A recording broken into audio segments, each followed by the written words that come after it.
তোর এত বড় দুঃসাহস!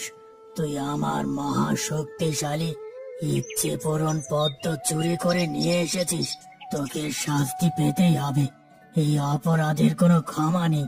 আমি তোকে এই মুহূর্তে একটা পদ্ম বানিয়ে দিলাম। যেদিন এক মহানুভব রাজকুমার তোকে স্পর্শ করবে, সেই দিন তোর মুক্তি লাভ হবে। কিন্তু ওই গভীর বনে কোনোদিন কোনো রাজকুমার আসবে না, তাই তোর মুক্তিও হবে না। মধুমতি কিছু একটা বলতে যাবে, ঠিক তার আগেই সে তান্ত্রিকের জাদুতে একটা পদ্ম হয়ে যায়।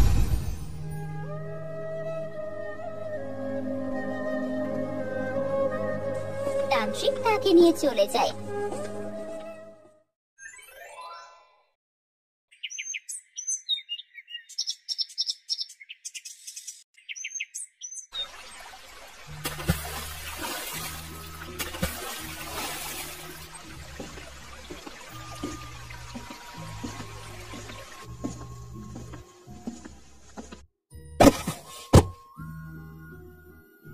গেল গেল গেল, আমার সব শেষ হয়ে গেল।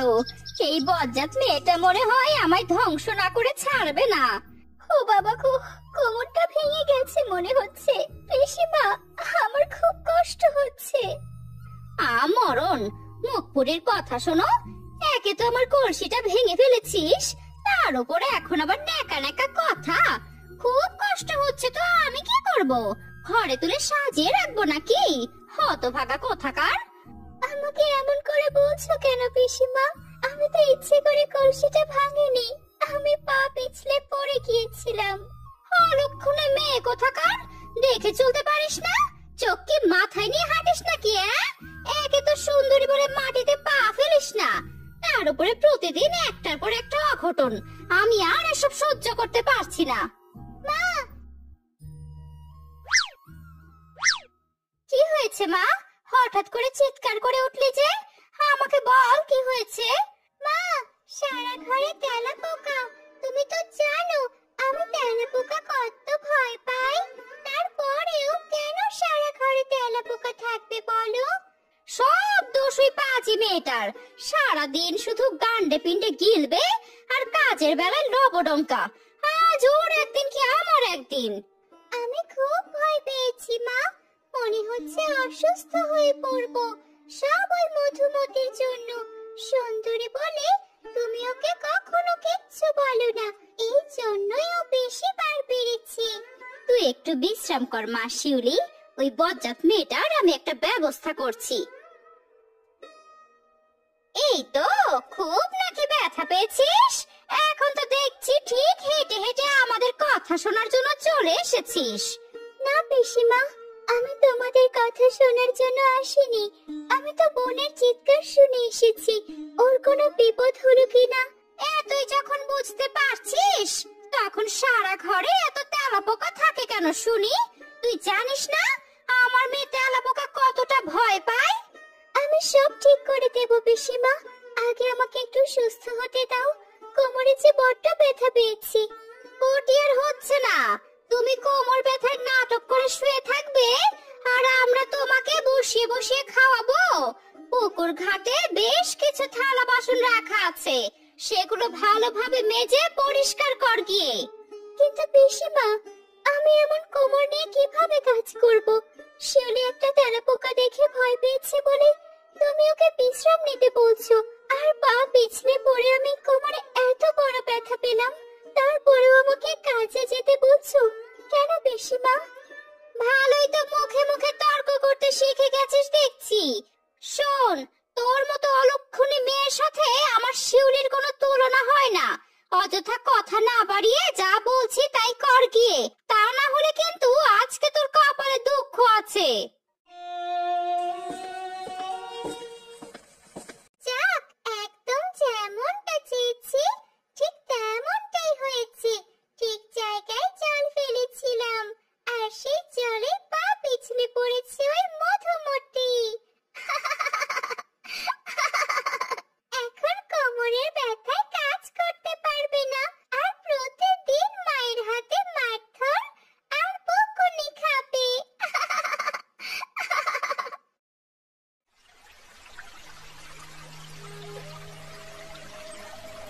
বাবা গো, আর পারছি না, কোমরে অনেক ব্যথা হচ্ছে। এখনো কতগুলো থালা বাসন বাকি, কিন্তু আমার মাথাটা যেন বনবন করে ঘুরছে। চারপাশটা এমন ঝাপসা হয়ে আসছে কেন?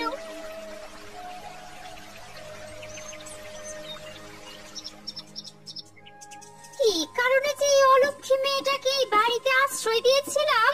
মেয়েটা এত সুন্দরী, আর আমার মেয়েটা কালো। এখন তো দেখে ভয় হচ্ছে যে আমার মেয়েটাকে এর জন্য বিয়ে দিতে পারি কিনা। যেই আসবে সেই তো এই মধুমতিকে পছন্দ করবে। না, যে করেই হোক এর একটা ব্যবস্থা করতেই হবে। পিসি খাটে এসে দেখে মধুমতি ঘুমিয়ে আছে। ওরে মুখ পুরি, এই তোর কাজ তাই না? এখানে শুয়ে শুয়ে ঘুমানো হচ্ছে। আজ তোর একদিন কি আমার একদিন। আমি অনেক অসুস্থ পিসিমা, শরীরটা অনেক দুর্বল লাগছে। মনে হচ্ছে আমার জ্বর আসবে, তাই চোখ দুটো একটু লেগে এসেছিল। আর কোনো কথা শুনতে চাই না আমি। এই মুহূর্তে তুই আমার চোখের সামনে থেকে দূর হয়ে যাবি।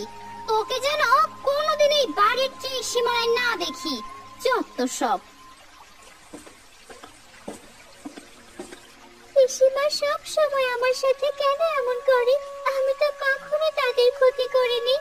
শিউলি বোন কালো আর আমি সুন্দরী, এটা তো আমার দোষ না। আর এর জন্যই আমাকে আজকে বাড়ি থেকে তাড়িয়ে দিল। আচ্ছা যাই দেখি এত বড় পৃথিবীতে আমার কোথাও জায়গা হয় কিনা। এটা বলে সে হাঁটতে থাকে এবং এক সময় হাঁটতে হাঁটতে একটা জঙ্গলে চলে যায়। ঠিক এই সময়ে মধুমতি দেখে তার ঠিক সামনে মস্ত বড় একটা পদ্ম ফুটে আছে, আর তার নিচে পড়ে আছে বেশ কিছু পাপড়ি। বাহ, কি সুন্দর পদ্ম! এই বনে এত সুন্দর পদ্ম ফোটে, এ তো আমি আগে জানতাম না। পাপড়িগুলো তো বেশ ভালো লাগছে। মধুমতি গিয়ে একটা পাপড়ি তুলে নিজের খোপায় দেয়, আর সাথে সাথে তার সারা শরীর সোনার অলংকারে ভরে ওঠে। আরে এ কি হলো? এত সোনা দানা কোথা থেকে আসলো? তার মানে এই পদ্ম ফুলে কোনো রহস্য আছে। যাই, বাড়ি যাই। আমাকে এই সোনার অলংকার গায়ে দেখলে নিশ্চয়ই পিসিমা আর শিউলি অনেক খুশি হবে।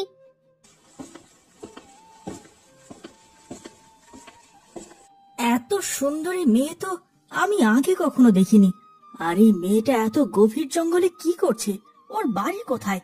আমাকে তা জানতেই হবে। অরণ্য মধুমতির পেছনে পেছনে হাঁটতে থাকে, কিন্তু এক সময় মধুমতি ঘন বনের ভেতর মিলিয়ে যায়। কোথায় গেল? এইটুকু সময়ের ভেতর কোথায় হারিয়ে গেল ওই রূপসী? যে করে হোক ওকে আমার খুঁজে বের করতে হবে। এতদিনে তুমি একটা কাজের কাজ করেছো মা। ওই হতভাগীটার জন্য আমাদের সংসারে কোনো উন্নতি হচ্ছিল না। হ্যাঁ, তাই তো আর দেরি না করে ওই মুখপুরীকে বিদেয় করে দিয়েছি। তাছাড়াও বাড়িতে থাকলে তোকে নিয়ে আমার যে দুর্গতি হতো, তোকে বিয়ে করতে কি কেউ রাজি হতো? মা, তুমি ওকে তাড়িয়ে দিয়েছো? এ তো দেখছি আবার ফিরে এসেছে। ও বাবা, সারা শরীরে এত সোনার অলংকার! এত কিছু কোথায় পেল মা? সত্যি তো, হ্যাঁ, এত সোনা দানা তুই কোথায় পেলি মধুমতি? নিশ্চয়ই চুরি করেছিস। হায় হায় হায় রে, এই মেয়েটা গ্রামে আমাদের মান সম্মান বলতে কিছুই রাখবে না, শেষ পর্যন্ত কিনা চুরি। তোমরা একটু চুপ করো, আমি কোনো চুরি করিনি। আসলে আমি এই বাড়ি ছেড়ে চলে যেতে চেয়েছিলাম। তারপর হাঁটতে হাঁটতে একটু জঙ্গলে চলে যাই, আর দেখতে পাই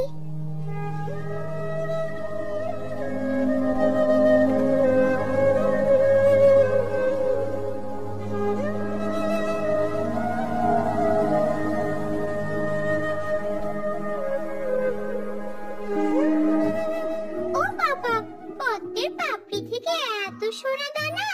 তুই মিথ্যে বলছিস না তো মধুমতি? সত্যি সত্যি ওটা ওই পদ্মের পাপড়ি থেকে পেয়েছিস? আমি মিথ্যা বলবো কেন পিসিমা? আর আমি যে শুধু সোনার গহনা পেয়েছি তা তো না, সেই সাথে দেখো আমার সব অসুস্থতা সেরে গেছে। আমি এখন পুরোপুরি সুস্থ। একটা পাপড়িতে যদি এত কিছু হয়, তাহলে না জানি ওই ফুলে কত কি না হবে। মা, আমার যে করেই হোক ওই ফুলটা চাই চাই। আমি ওই ফুলটা নিয়ে আসবো। হ্যাঁ মা, তুই তাড়াতাড়ি যা। ওই ফুল দিয়ে তোকে মধুমতির থেকেও অনেক সুন্দরী হতে হবে। এখনই এই মধুমতির কথা মতো বনের ভেতরে চলে যা, আর ওই পদ্মটাকে তুলে নিয়ে আয়। কিন্তু পিসিমা, এগুলোর কি আর দরকার ছিল? আমি যা যা পেয়েছি তাই তো ভাগ করে পড়তে পারি। এই জন্যই তোকে আমার দেখতে মন চায় না। বোকা অলক্ষণে মেয়ে কোথাকার। নিজে পেয়ে গেছো বলে আর কাউকে পেতে দিবি না, তাই না?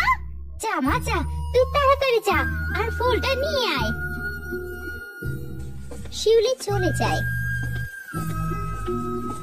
গ্রামের পথ ছেড়ে এক সময় বনের ভেতরে ঢোকে, কিন্তু আশেপাশে তাকিয়েও ওই ফুল পায় না।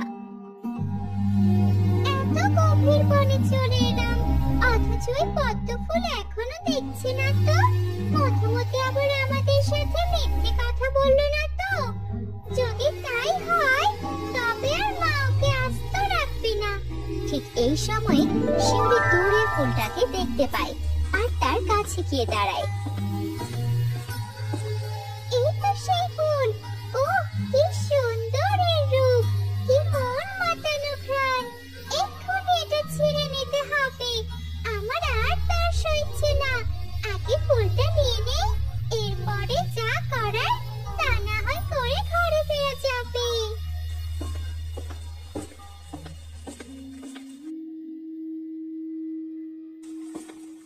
শিউলি ফুলটা ছিঁড়ে নিয়ে চলে যায়।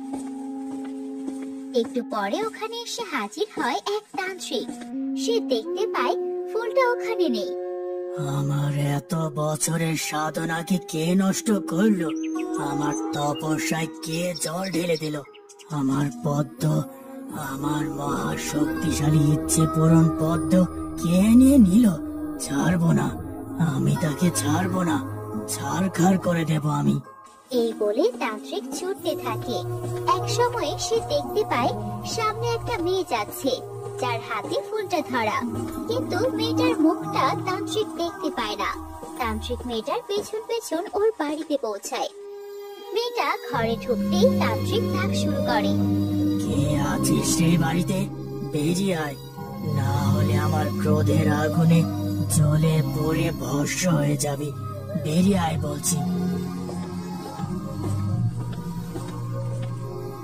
অপরাধ নিবেন না, আমার আসতে একটু দেরি হয়ে গেল বাবা। বলুন, আপনার কি সেবা করতে পারি? একটা মেয়ে আমার মহা শক্তিশালী মন্ত্রপত ইচ্ছে পূরণ পদ্ম নিয়ে এসে এই ঘরে ঢুকেছে। আমি ওকে চাই। ওকে আমি এই মুহূর্তে শাস্তি দেব। নিয়ে আয় বলছি, না হলে এই অপরাধের শাস্তি তোর ওপরে প্রকট হবে। পিসিমা ভয়ে ঘরে ঢুকে পড়ে। ঘরের ভিতর ভয়ে জড়সড় হয়ে আছে শিউলি। আমাকে বাঁচাও মা, ওই তান্ত্রিক আমাকে মেরে ফেলবে। কিছু একটা করো মা, কিছু একটা করো। কোনো চিন্তা করিস না শিউলি, আমি তো আছি। আমি তোকে ওই তান্ত্রিকের হাত থেকে নিশ্চয়ই বাঁচাবো।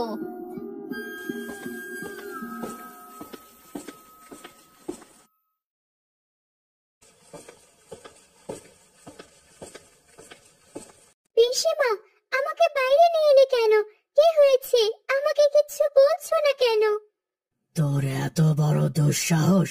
তুই আমার মহা শক্তিশালী ইচ্ছে পূরণ পদ্ম চুরি করে নিয়ে এসেছিস।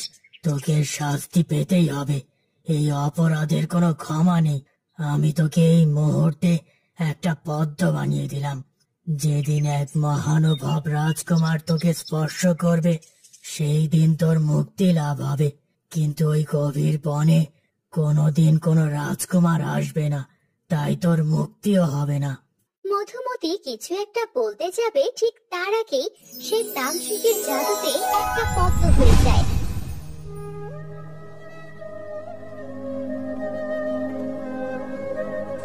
তান্ত্রিক তাকে নিয়ে চলে যায়। আজ তুমি না থাকলে আমাকে ওই তান্ত্রিক পদ্ম বানিয়ে নিয়ে যেত মা।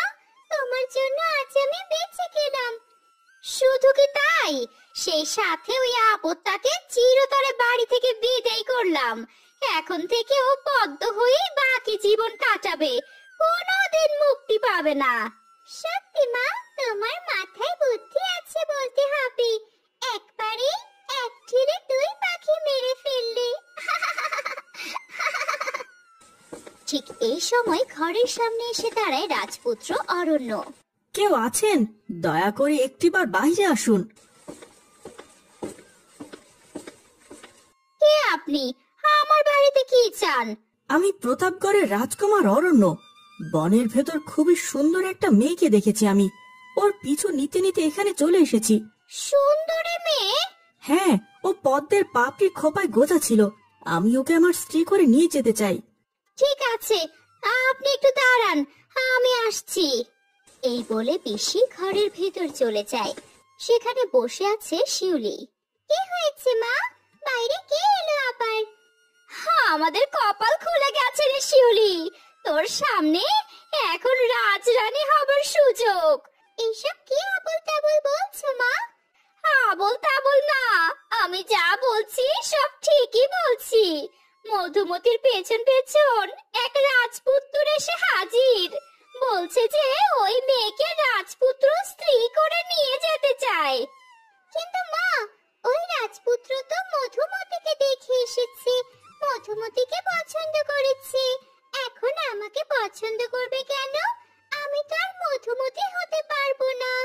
কে বললো তুই মধুমতি হতে পারবি না? তোর কাছে আছে ওই তান্ত্রিকের মহা শক্তিশালী ইচ্ছে পূরণ পদ্ম। ওই পদ্ম হাতে নিয়ে নিজের ইচ্ছে পূরণ কর। হ্যাঁ তাই তো, আমার কাছে তো ওই পদ্মটা আছে, আমি এক্ষুনি যাচ্ছি। এই বলে শিউলি ঘরের এক পাশে রাখা পদ্মটা হাতে নেয়। হে ইচ্ছে পূরণ পদ্ম, আমাকে তুমি মধুমতি বানিয়ে দাও। বলার সাথে সাথে শিউলি পরিবর্তিত হয়ে যায় মধুমতিতে।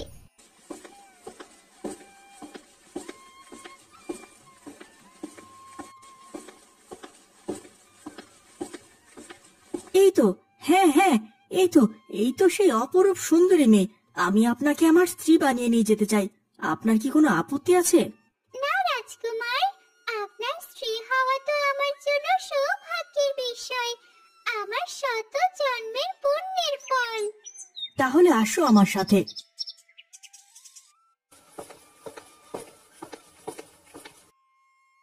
অরণ্য শিউলিকে নিয়ে চলে যায়।